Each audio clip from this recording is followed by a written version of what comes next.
আচ্ছা, আমাদের 30 নম্বর question, integrated circuit সম্পর্কে সত্য নয় কোনটি?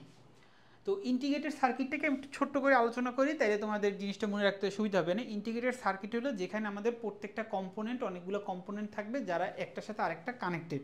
যেমন মোবাইলের এসওসিটা ধরতে পারো, ধরো মোবাইলের যে চিপসেট, মানে মোবাইলে কী থাকে, সিপিইউ থাকে, জিপিইউ থাকে, আবার নতুন একটা এখন শোনা যাচ্ছে এনপিইউ থাকে এআই টাস্ক করার জন্য। যেমন গুগল পিক্সেল 9-এ এআই টাস্ক করার জন্য ডেডিকেটেড র্যাম দিয়ে রাখছে, ডেডিকেটেড প্রসেসরের কিছু পাওয়ার দিয়ে রাখছে, যাতে এআই কাজটা আরও ফাস্ট হয়।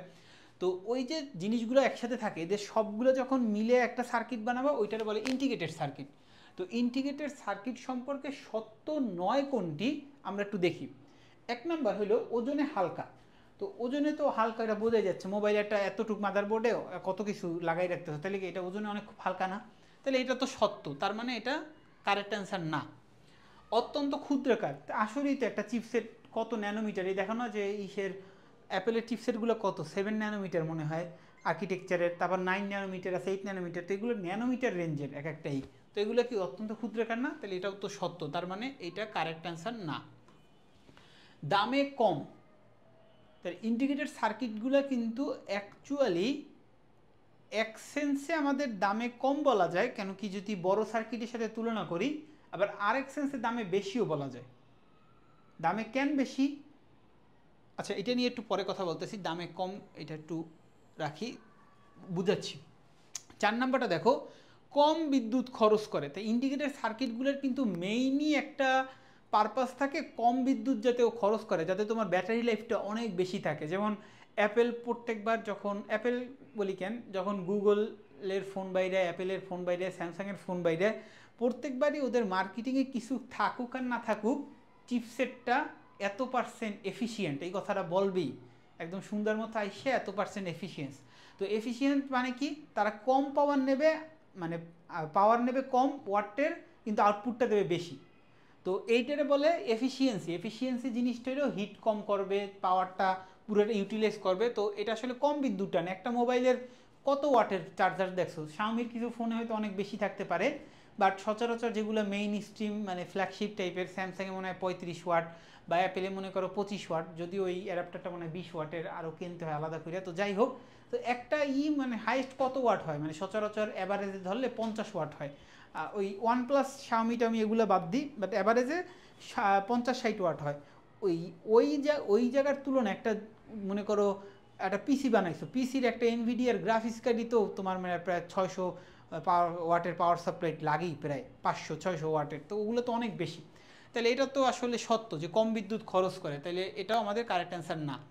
তো কারেক্ট অ্যান্সার যদি কিছু দিতেই চাও, মানে আমাদের তো বসে সত্য নয় কোনটি, তাহলে কারেক্ট অ্যান্সার যদি দিতেই চাও, তাহলে সি নাম্বারটা দেওয়া যায়, দামে কম। দামে কমটা আমাদের সত্য নয় ইন এ সেন্স, আবার মানে এটা 50-50, মানে এই জিনিসটা আসলে 50-50। তুমি যদি দুইটা সাপেক্ষে তুলনা করো, তাইলে তোমার 50-50। দুইটা সাপেক্ষে তুলনা কি, মনে করো একটা স্বামীর একটা ফোনের হইলো যে একটা ফোনের দাম মনে করো 30,000 টাকা, তাহলে তাতে ক্যামেরা থাকে, স্পিকার থাকে, তারপর ডিসপ্লে থাকে, র্যাম থাকে, কত কিছু থাকে, হ্যাঁ। তো সেগুলো মিললে মনে করো 30,000 টাকা, তাহলে চিপসেটটার দাম আর কতই বা পড়ে। তো এর ফলে তোমার হইলো যে দামে কিন্তু কম হইলো যে কী যেন বলতেছিলাম, তো 30,000 টাকা তুমি তো অনেক কিছু পাইতেছো, তাই না? তো দামে কিন্তু আসলে এটা কম, এটা কিন্তু আসলে বলা যায় না দামে কিন্তু, সরি মানে ওই হিসাবে বলে দামে হলো কম তুমি ধরতে পারো। আবার ধরো চিন্তা করো, একটা অ্যাপেলের আইফোন ধরো 15 প্রো ম্যাক্স এখন চলে, সামনে সেপ্টেম্বরে 16 প্রো ম্যাক্স আসবে বা 16 আসবে, 16 সিরিজ। তো ওগুলোর দেখো একটা চিপসেটের উপরেই কিন্তু ওদের মেইন ফোকাস থাকে অ্যাপেলের, যে চিপসেটটা যত পাওয়ারফুল, তুমি শোনো আইফোনে গেম খেললে অনেক হিট হয়, বাট কিন্তু অনেক মানে ভালো পারফরমেন্স পাওয়া যায়।